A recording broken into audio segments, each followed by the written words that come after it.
Talvez o aspecto mais evidente, mas muitas vezes não pensado pelas pessoas, é a relação intrínseca entre diplomacia e política, mais precisamente a natureza política das relações diplomáticas.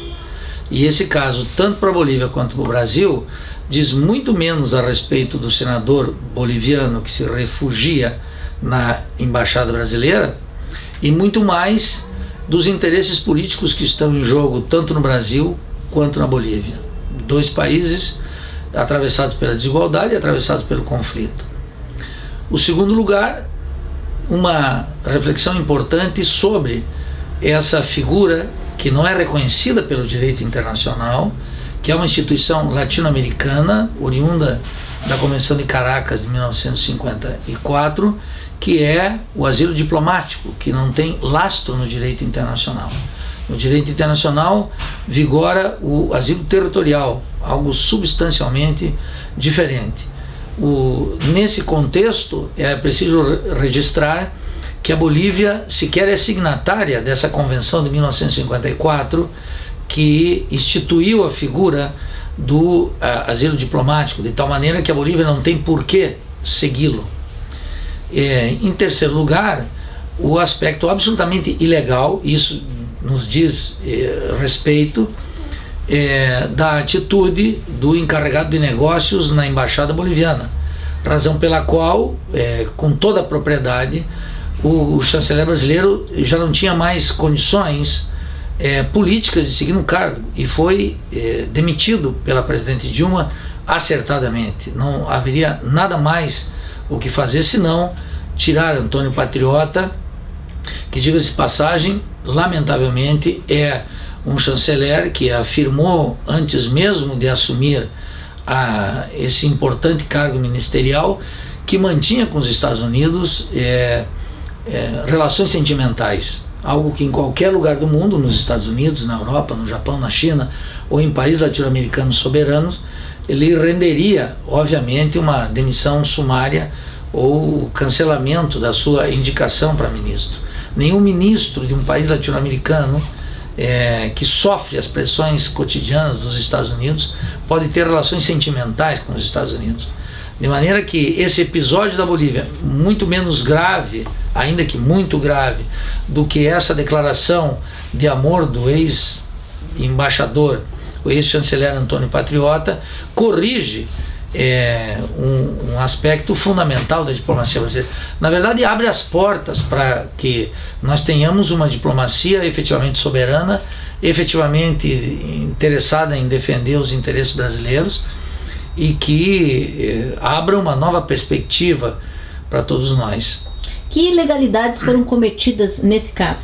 Bom, primeiro, a ilegalidade hierárquica, que o liberalismo não cansa de assinalar, de alguém menor na escala diplomática tomar uma atitude com tamanha repercussão, decidir antes do embaixador em Bolívia, decidir antes do chanceler, decidir antes da presidência da República, por sua conta e risco, fazer uma operação de extrema gravidade política e de alto risco militar, inclusive, tirando de maneira ilegal da Bolívia, sem um salvo-conduto que o governo boliviano jamais concedeu e não tem razões legais para dar, alguém que é processado e condenado pela justiça boliviana, em nome de razões que podem receber simpatia popular, mas que são inaceitáveis, que é uma razão humanitária. Em nome da razão humanitária, nós observamos muitos crimes na política internacional. Aliás, essas razões humanitárias são com muita frequência invocadas pelos Estados Unidos para invadir países, por exemplo. E nesse caso, é óbvio que o senador boliviano, quando chega no Brasil, goza de boa saúde, deu entrevistas, não passava fome, tinha assistência médica, de tal forma que, de maneira subjetiva, um funcionário que é o sub do sub do sub, decide expor a diplomacia brasileira e as relações entre o Brasil e a Bolívia e sentar um antecedente efetivamente grave na diplomacia brasileira. Portanto, mais grave ainda que um membro da Comissão de Relações Exteriores do Congresso Nacional, um senador por Espírito Santo, participe e conceba essa operação em silêncio, de costas para a nação. Essa atitude, que também coloca em risco e expõe a atividade parlamentar descabida, é um antecedente gravíssimo de um parlamentar que não tem mais autoridade moral nem política para permanecer na Comissão de Relações Exteriores. E do ponto de vista disciplinar, é óbvio que a falta é gravíssima e que, em circunstâncias normais, esse funcionário teria que ser demitido do serviço público, das relações exteriores, do Itamaraty, a bem do serviço público. Não há a menor dúvida. Qualquer país que zela pela soberania e pelo rigor nas relações internacionais não vacilaria em tomar uma atitude nessa direção. Que medidas a presidente Dilma Rousseff deverá tomar a partir disso? Quer dizer, com relação ao próprio senador, existe a possibilidade da extradição? Se o governo boliviano solicitar a extradição, é óbvio que a presença de um senador condenado pela justiça, que não recebe um salvo-conduto e que a diplomacia brasileira comete um abuso sem limites com a soberania boliviana, não há nada mais a fazer, a despeito de outras considerações, do que restaurar esse erro e extraditar o senador, porque o Brasil tem obrigações legais com a Bolívia de extradição, de tal maneira que não há a menor dúvida do que deve ser feito. Tem algumas informações sobre quem é esse senador e quais os crimes que ele praticou? Esse senador está acusado de vários crimes, foi condenado pela justiça boliviana, pelos tribunais bolivianos de corrupção, e esse senador, então, diante de uma decisão judicial, entra na Embaixada Brasileira com uma tentativa de proteção e de transformar crimes